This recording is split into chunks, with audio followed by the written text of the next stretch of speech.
Episodio 1. El primer nombre que no debía decirse. Hay palabras que no deberían decirse jamás. Y nombres que no pertenecen a esta tierra. Mi abuela siempre me dijo que en la capilla del Hospital San Ramón había una estatua de la Virgen que nunca debía ser nombrada por su verdadero nombre. Nadie sabía cuál era. Ni los sacerdotes. Ni siquiera los libros. Pero una enfermera. Una noche, lo escuchó. Y desde entonces, todo comenzó a sangrar. Me llamo Mariana. Soy estudiante de enfermería. Y me asignaron mis prácticas nocturnas en ese hospital. Viejo, helado, con vitrales que lloraban polvo y pasillos que olían hacia antigua. La capilla estaba en el ala más vieja. Y ahí estaba ella, la Virgen. Blanca, silenciosa, con las manos entrelazadas como si escondiera algo. Decían que sangraba, que lo había hecho una vez. Cuando alguien dijo su nombre, yo no lo creí. Hasta esa noche. Yo estaba revisando una paciente con fiebre delirante. Murmuraba cosas en latín mezclado con oraciones rotas. En medio de su delirio, soltó un susurro que me erizó la columna. ¿Eliabra? No sé por qué, pero lo sentí como una puñalada en el alma. La luz del pasillo parpadeó, y un pitido agudo cruzó el monitor de signos vitales. Pensé que era coincidencia, hasta que pasé frente a la capilla y vi la mancha. Una gota, roja, sobre el cuello de la estatua. Seguí mirando. Otra bajaba por la mejilla. La Virgen lloraba sangre. Me acerqué sin respirar. No podía mirar hacia otro lado. Un impulso me hizo repetir el nombre, como si algo me obligara. ¿Eliabra? Las luces explotaron. Todo se volvió oscuro. Solo quedó la vela del altar encendida. Y el sonido, el maldito sonido de goteo. Sangre cayendo sobre el mármol. Entonces, lo escuché. Una voz, desde dentro de la estatua. No debiste llamarme así. Corrí, grité. Nadie me creyó. Me mandaron a casa por agotamiento. Pero cuando regresé al día siguiente, la capilla estaba cerrada con cinta policial. La enfermera de turno, la que escuchó el nombre antes que yo, fue hallada con la garganta desgarrada. No por un arma, sino por dentro. Como si algo hubiera salido. No sé qué mal abrí. No sé quién fue Eliabra. Pero desde ese día, la sangre no ha dejado de aparecer. Ni en la estatua. Ni en mis sueños. Episodio 2. La monja que se desmayó al susurrarlo. Hay nombres que cortan el aire como cuchillas invisibles. Y cuando ese nombre cruzó por labios consagrados, hasta los ángeles bajaron la cabeza. Yo no sabía que la monja Sor Clara había estado presente cuando la estatua sangró por primera vez en 1983. No lo supe hasta que la vi desmayarse en medio del rezo. Justo después de escuchar lo que yo había dicho. Eliabra. Ese maldito nombre. No lo repetí con intención. Solo salió. Como si no me perteneciera. Como si mi boca lo recordara. Pero no mi mente. Clara me miró. Con esos ojos grises. Siempre húmedos por el ayuno y la culpa. ¿Dónde lo escuchaste? Me preguntó sin parpadear. Le conté. La enfermera. La sangre. La voz. Su rostro se fue descomponiendo lentamente. Ese nombre no debía sobrevivir. ¿A qué te refieres? ¿A que fue enterrado en secreto? ¿A que fue escrito una sola vez? En un pergamino hecho de piel humana y luego quemado. Me quedé helada. Pero antes de que pudiera preguntar más, Clara se arrodilló frente a la estatua, como si algo le pesara desde hacía décadas. Comenzó a rezar, no en español, ni en latín, en una lengua que dolía escuchar, una lengua que rasguñaba las paredes. ¿Eliabra? Elión. Salmarit. El suelo tembló. La estatua sangró de nuevo, esta vez desde las palmas. Las velas se apagaron. ¿Y Clara? Clara se desplomó como un cuerpo vacío. La llevamos a la enfermería del convento. Su piel estaba fría, pero su boca seguía murmurando. Le tomé la mano. Y entonces lo dijo. No un rezo, no una confesión, sino una advertencia. No era una virgen. Nunca lo fue. 3 días estuvo en coma. Y cada madrugada, exactamente a las 3:33, la estatua sangraba un poco más. La Madre Superiora me pidió que no hablara de ello. Milagros oscuros no se celebran, me dijo. Pero esa noche, cuando volví a la capilla, vi algo que nadie más notó. Una palabra escrita en sangre en la pared detrás de la figura. Eliabra no es un nombre. Es una llave. Desde entonces, tengo miedo de dormir. Porque cada vez que cierro los ojos, la Virgen me susurra cosas. Y siento que, poco a poco, estoy recordando quién era ella, y quién fui yo. Episodio 3. Las gotas que aparecieron en el espejo. Nadie sabe qué duele más. Ver sangrar a una estatua de yeso. O descubrir que el reflejo en el espejo no es el suyo. Lo que pasó después del desmayo de Sor Clara fue más que extraño. Fue imposible. Porque la sangre no solo seguía apareciendo, sino que ahora se manifestaba en los lugares donde la fe se refleja. Sobre todo, en los espejos del convento. Y yo fui la primera en verlo. Todo comenzó cuando fui al baño de la sacristía esa madrugada. Las luces parpadeaban, como siempre, pero el espejo estaba empañado. Me acerqué, y al pasar la mano para limpiarlo, vi lo imposible, una gota de sangre, perfectamente redonda, cayendo desde el reflejo de mi frente. Pero en la realidad, mi piel estaba limpia. No había sangre, ni herida, ni dolor. Solo el reflejo sangraba. Me aparté de golpe. Volví a mirar. El espejo mostraba algo que ya no era mi rostro. Era el de una mujer más pálida que el mármol, con un velo manchado. Y sus labios se movían. Susurraban algo. Devuélveme mi nombre. Corrí hasta el despacho del padre Iñaki, el único que aún quedaba despierto. Le conté. Él no se sorprendió. Solo buscó una llave antigua, y me llevó a una puerta cerrada desde hacía 40 años. Detrás, un pasillo sellado con cruces. Al fondo, una pequeña habitación con un solo objeto cubierto por tela negra. Un espejo, antiguo, agrietado, y tapado por dentro con símbolos escritos al revés. Este es el espejo del juramento, dijo el padre. Refleja no lo que eres, sino lo que negaste ser. Destapó el cristal. No me vi a mí, ni al padre, sino a la Virgen. La estatua, pero no inmóvil. Movía los labios. Y lloraba. No lágrimas. Sangre. ¿Qué quiere de mí? Le pregunté al padre. Pero él no respondió. Porque ya estaba mirando el espejo, sin pupilas. Como si algo le hubiera vaciado los ojos por dentro. Grité. Pero nadie escuchó. Cuando volví a mirar al cristal, ya no estaba la Virgen. Estaba yo. Con el velo. Con la sangre. Y con una voz nueva dentro de mi mente. Una vez fuiste mía. Y lo volverás a ser. Desde ese día, me cubro todos los espejos. Pero no importa. Cada vez que duermo, alguien más los vuelve a destapar. Y en cada reflejo, una nueva gota cae. Cada vez más cerca de mis ojos. Episodio 4. Los documentos que el Vaticano falsificó. A veces, la fe más peligrosa, no es la que se pierde, sino la que se guarda a propósito. Después del espejo, supe que no estaba loca.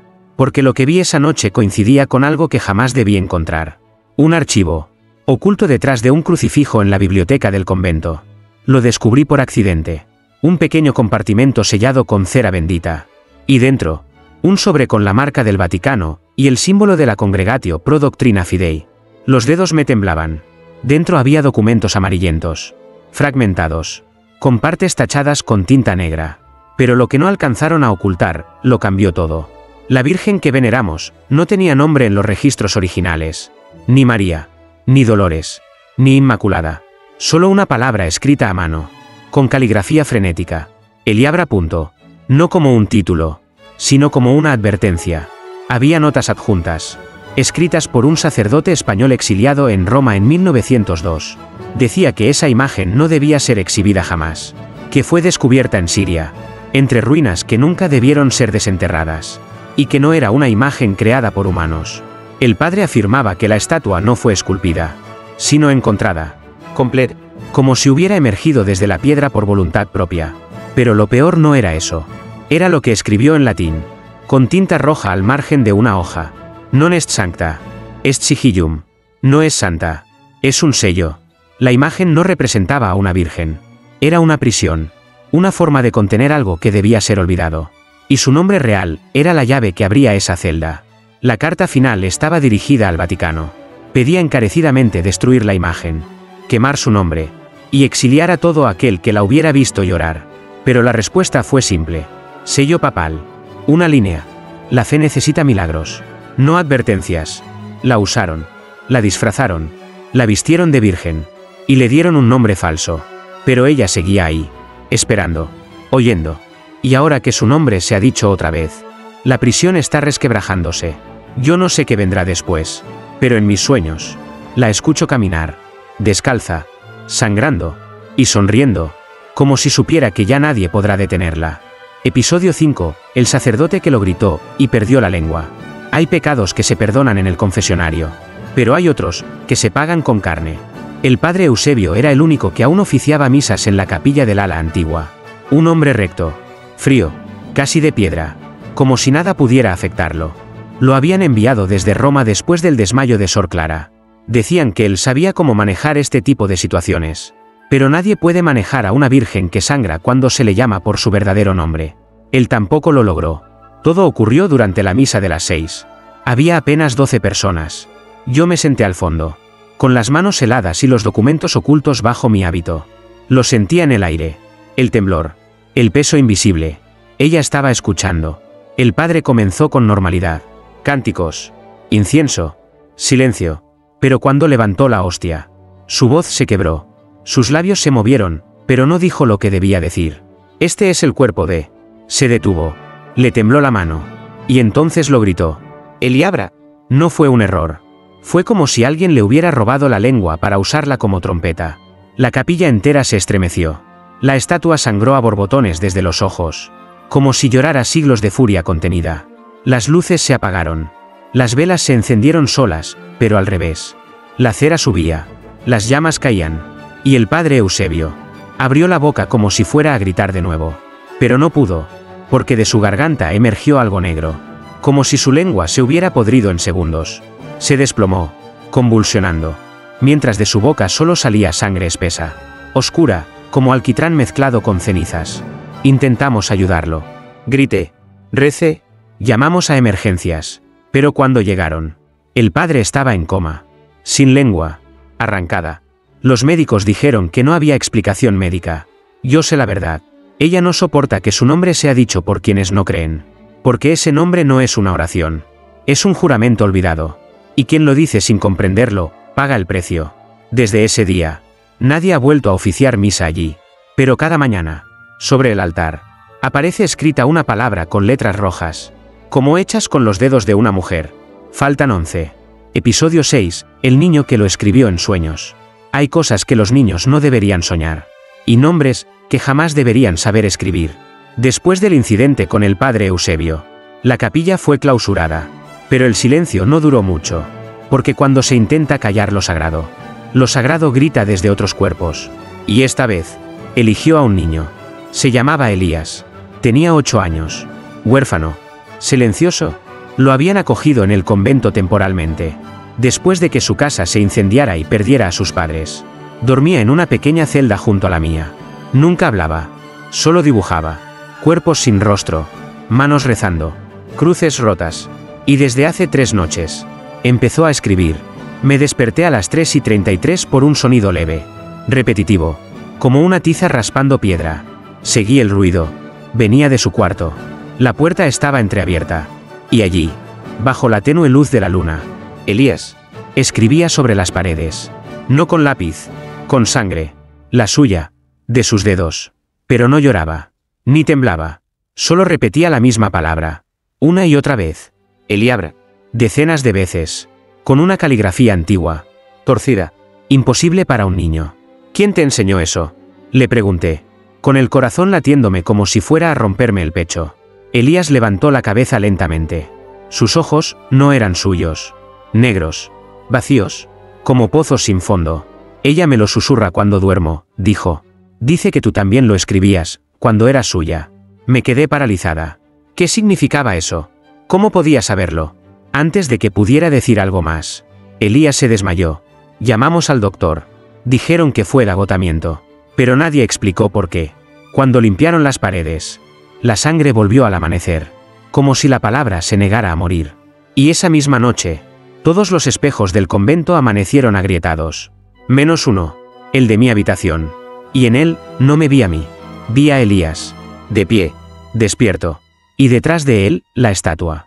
Viva, respirando, apoyando su mano sobre su cabeza, como si lo reclamara. Desde entonces, Elías no habla.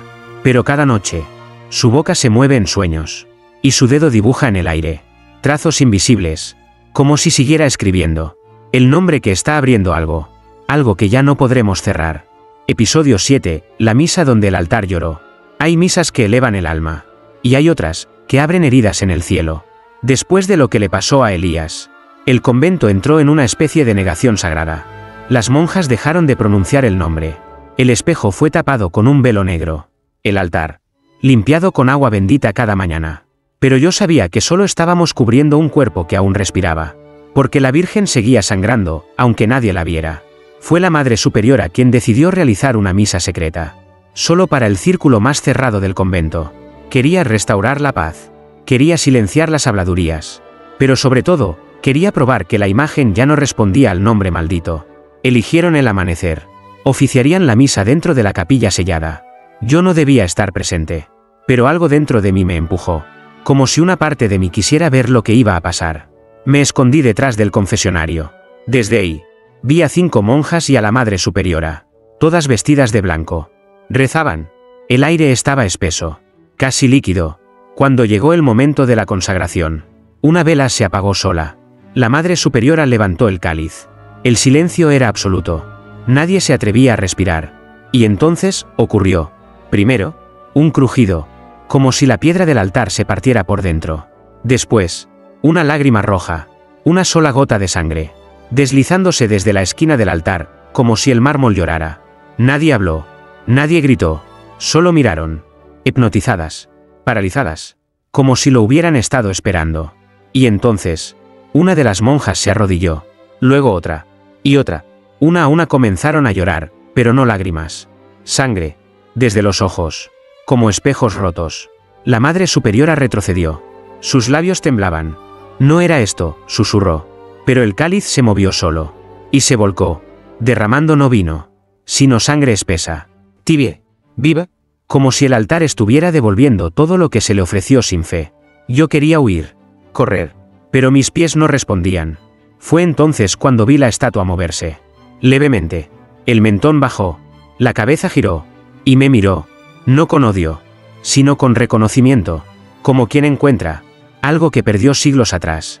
Esa misa nunca fue registrada. Todas las presentes juraron silencio. Pero desde entonces, cada vez que alguien reza el Ave María, el altar gime. Y sangra. Episodio 8. La Virgen que se movió sin ser tocada. Las estatuas no parpadean. No respiran. No giran la cabeza. A menos que recuerden quién las miró primero. Desde la misa del altar sangrante. La capilla fue sellada con cadenas y clavos bendecidos. Nadie debía entrar. Nadie debía rezar allí. Pero los rumores crecían. Alguien había grabado un vídeo con su móvil. Un fragmento breve. Difuso. Tembloroso. La estatua inclinaba la cabeza. 2 centímetros. Sin cuerdas. Sin viento. Solo ella, moviéndose. El vídeo se volvió viral entre las internas. No duró más de un día antes de ser eliminado. Pero yo lo vi. Y no fue lo peor. Lo peor fue reconocer que en el último fotograma me miraba a mí. No era sugestión. Era certeza. Y esa noche, supe que no había terminado. El convento instaló cámaras dentro de la capilla. Para demostrar que todo había sido una ilusión colectiva. Las monjas dijeron que era paranoia. Que el diablo actuaba a través del miedo. Pero la madrugada siguiente, revisamos las grabaciones. Y allí estaba. Minuto 3 y 12 de la madrugada. La figura estaba quieta. Minuto 3 y 33 de la madrugada. Un leve crujido. Minuto 3 y 34 de la madrugada. El velo de la estatua se movió solo. Como si respirara. Minuto 3 y 35 de la madrugada. La cabeza giró. Primero a la izquierda. Luego, lentamente, hacia la cámara. Y sonrió. Una grieta leve en la comisura de los labios. Apenas perceptible. Pero estaba allí. Y lo peor, los ojos. Antes vacíos. Ahora brillaban. Desenchufamos las cámaras. Quemamos el vídeo. Pero no sirvió de nada. Esa misma noche, una de las novicias desapareció. Encontramos su rosario frente a la capilla cerrada. Y en la puerta, escrita con sangre. Ella no está dormida. Solo espera ser reconocida. Y entendí. La imagen no era solo un sello. Era un cuerpo. Un cuerpo que estaba despertando. Milímetro a milímetro. Al escuchar su nombre. Al ser vista. Al ser temida. Y yo era parte de su historia. De su encierro. De su deseo de volver. Porque cada vez que sueño, siento sus manos sobre mi pecho. Marcándome. Tatuando en mi carne una palabra que no puedo pronunciar sin llorar. Eliabra. Desde entonces, nadie entra a la capilla. Pero las cámaras, aunque estén desconectadas, siguen grabando solas. Y cada noche, ella se mueve un poco más. Episodio 9. El canto que la hizo sangrar por los pies. No todas las canciones sanan. Algunas, despiertan lo que nunca debió dormir. El convento organizó una misa cantada especial para limpiar la atmósfera. O al menos eso nos dijeron. Querían recuperar la armonía espiritual después de tantos incidentes. Invitaron a un pequeño coro de niños huérfanos. Cantaban con voces limpias, dulces, demasiado puras para lo que estaba a punto de ocurrir. La capilla seguía clausurada, por supuesto.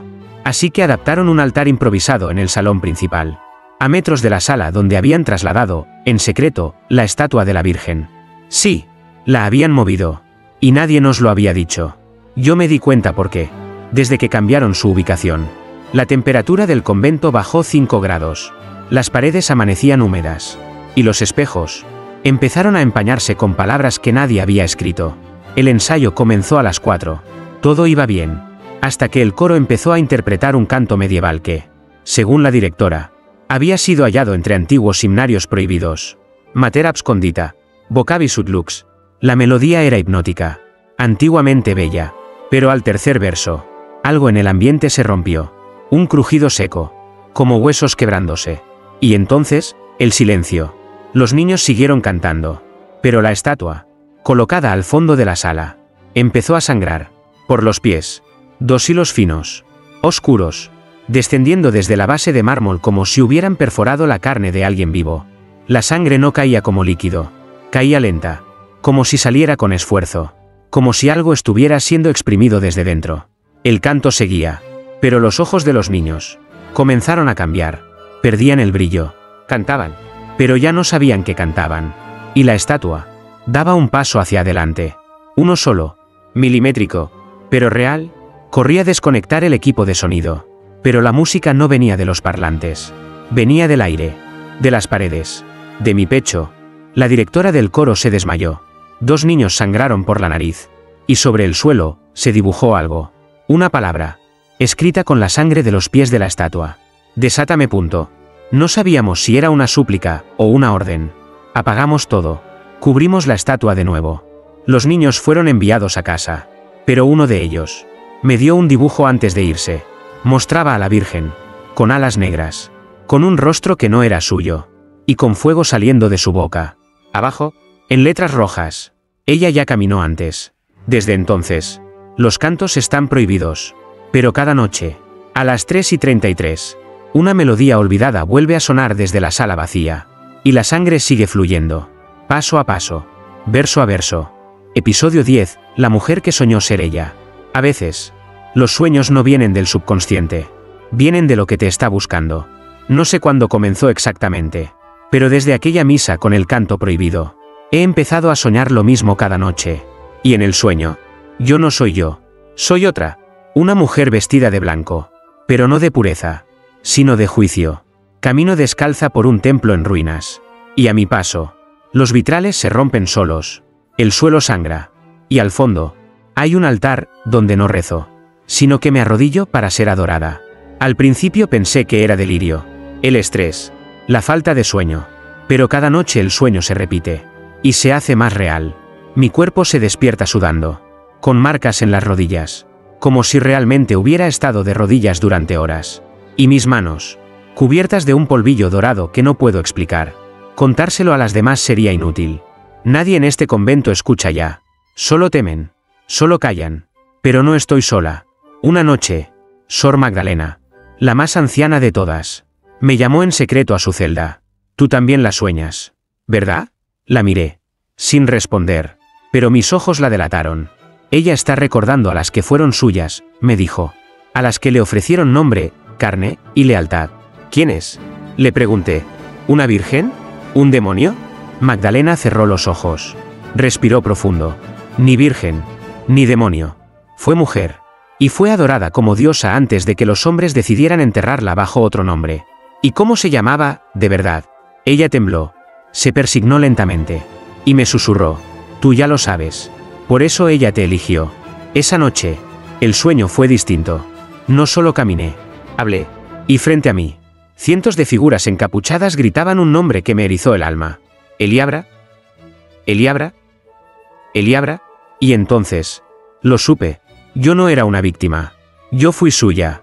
Y quizás aún lo soy. Desperté gritando, con la garganta seca y un hilo de sangre saliendo de mi oído izquierdo. No del sueño, de su llamado. Y en el espejo de mi habitación, alguien había escrito con mi lápiz labial. Bienvenida de nuevo. Ahora entiendo. No estoy soñando con ella. Estoy recordando.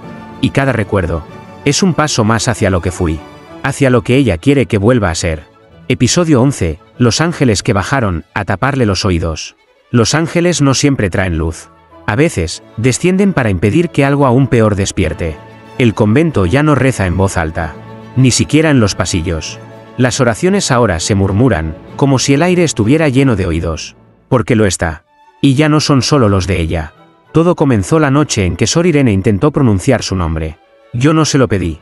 Fue decisión suya. Desesperada por comprender lo que nos estaba pasando. Buscaba respuestas. Y eligió el peor lugar, frente a la estatua. Durante la hora exacta. 3:33 de la madrugada. Yo la vi desde la rendija de la puerta. Tenía una vela en la mano. Y la voz temblorosa. Eli. Eliabra, susurró. La vela parpadeó. Y entonces, se oyó un sonido imposible. Como el aleteo de miles de plumas en un solo golpe. La temperatura cayó en segundos. Y una ráfaga de viento apagó la vela. Pero no fue un viento cualquiera. Fueron ellos. Lo juro por lo más sagrado.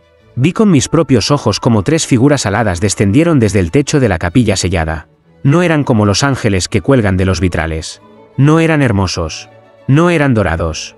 Eran altos. Huesudos. Cubiertos con alas negras como ceniza. Y lo más perturbador. No tenían rostros. Solo un hueco donde deberían estar los ojos. Y una expresión, de absoluto silencio.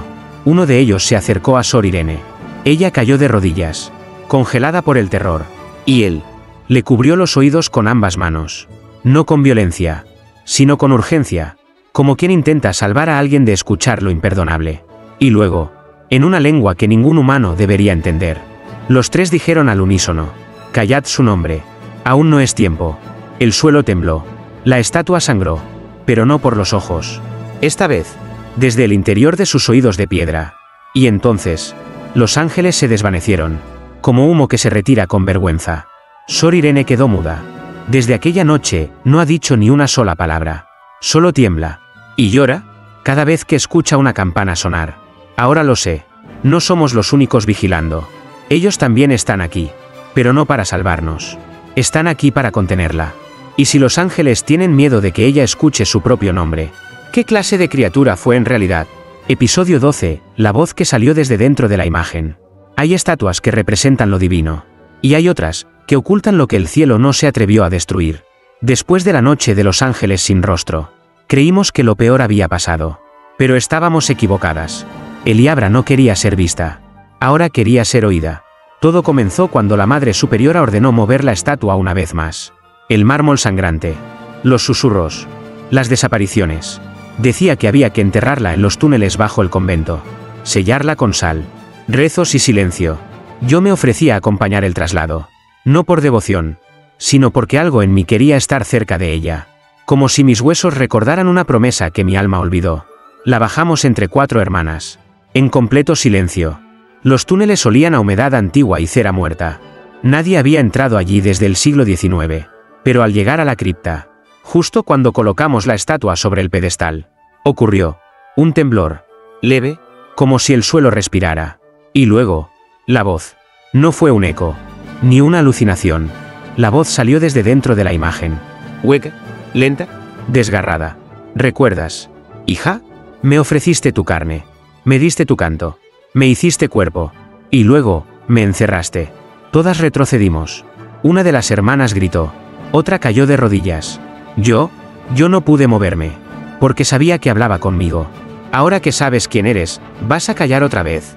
El mármol de la estatua comenzó a agrietarse. No como si se rompiera, como si mudara de piel. Bajo el yeso blanco, emergía otra textura, como carne petrificada, latiendo. Corrí, no por miedo, por vergüenza, porque sentí ganas de arrodillarme. No por fe, por reconocimiento. Al subir a la superficie, la Madre Superiora me esperaba. ¿Qué dijo? Preguntó con voz trémula. Que yo la encerré, respondí, sin mirarla. ¿Y tú qué crees? No supe qué responder. Pero esa noche, en mi cuarto, encontré un objeto que no había estado allí antes. Un pequeño relicario antiguo. Dentro, no había una cruz, ni una imagen sagrada. Solo un pequeño papel enrollado. Lo abrí. Una sola frase escrita con tinta oscura. Cuando vuelva a hablar, ya no usará piedra, usará tu voz. Ahora entiendo por qué la estatua sangraba al escuchar su nombre. Era dolor, pero también preparación. Y muy pronto, ya no necesitará que lo digamos, porque lo dirá ella, a través de mí. Episodio 13, el exorcismo que terminó en silencio eterno. Hay rituales que expulsan demonios. Y hay otros, que los invitan a quedarse. Después de escuchar su voz dentro de la estatua, ya no dormía. No porque tuviera miedo, sino porque algo en mí comenzaba a sentirse despierto. Las hermanas notaron el cambio. Mi voz ya no era la misma. A veces hablaba sin darme cuenta. Y no eran palabras mías. Eran antiguas, secas, como arrastradas desde un idioma que no se hablaba desde antes de Cristo. Fue Sor Magdalena quien dio la alarma. Y fue ella quien pidió, en secreto, que trajeran a un exorcista, no un sacerdote común, uno de los que no figuran en los registros, uno que trabaja en las sombras del Vaticano. El padre Sebastián llegó sin cruz, sin Biblia, y sin miedo. Supe que venía por mí. No lo dijo, pero lo vi en sus ojos. Me condujeron a la antigua biblioteca, donde habían preparado el círculo de protección, sal, incienso, escrituras selladas, y al centro, una silla de madera. Para mí, esto no es un castigo, me dijo, es un rescate. Me senté, cerré los ojos, pero ella despertó antes que el primer rezo. Todo ocurrió en segundos. Las luces estallaron, el aire se volvió denso, irrespirable, las paredes comenzaron a sudar sangre. Y entonces hablé, no con mi voz, no con mi alma. Demasiado tarde. Sebastián, ya estoy de pie, ya no estoy en piedra. El sacerdote alzó el crucifijo, pero se partió en su mano, como si el símbolo ya no tuviera poder sobre lo que estaba delante. ¿Quién eres?, gritó, y la respuesta no vino de mis labios, vino de todos los libros a la vez, como si las páginas susurraran juntas, la que fue nombrada antes de la luz. El padre intentó recitar el ritual, pero no llegó al tercer versículo. Su garganta se cerró, y su cuerpo cayó de rodillas, como si la fuerza que lo sostenía hubiera sido arrancada. Y luego, el silencio, absoluto, denso, eterno. Las demás hermanas entraron al amanecer. Me encontraron sola, sentada, inmóvil, y al padre, muerto, con una expresión de entrega, como si al final hubiera comprendido que no era un exorcismo, sino una entronización. Yo no dije nada. No lo necesitaba. Mi voz ya no me pertenece. Ahora, en cada misa, en cada oración, en cada rezo perdido, algo en el aire resuena con mi silencio, porque lo que habitaba en piedra, ahora camina entre los vivos, y ya no necesita ser escuchada. Ya está aquí. Episodio 14, la tumba que no debía abrirse. Hay tumbas que no guardan cuerpos, guardan advertencias, y el que las abre, despierta algo que no sabe cómo volver a sellar. Días después del exorcismo fallido, el convento recibió una carta anónima, escrita a mano, sin firma. El papel estaba manchado, como si hubiese sido rescatado de entre cenizas. Decía una sola frase: su cuerpo no está donde creen. Busquen bajo la cripta vieja. Al principio nadie quiso creerlo, hasta que Sor Magdalena encontró el mapa, oculto en el reverso del primer plano del convento, detrás del altar más antiguo, una ruta sellada con cruces invertidas, y una inscripción en latín: Iquiacet corpus quod non moritur. Aquí yace el cuerpo que no muere. Yo no debía saberlo, pero lo supe, porque los susurros volvieron esa noche, más claros, más íntimos. Ven a mí, ábrelo. No me resistí. Guié a las hermanas al lugar exacto. Excavamos en silencio, entre polvo, piedra y oraciones inconclusas, hasta que tocamos madera. Un ataúd, antiguo, sellado con clavos de plata y cera sagrada. La Madre Superiora temblaba, pero ya era tarde. La tapa cedió, y dentro, no había huesos, ni polvo, ni nada que se parezca a la muerte.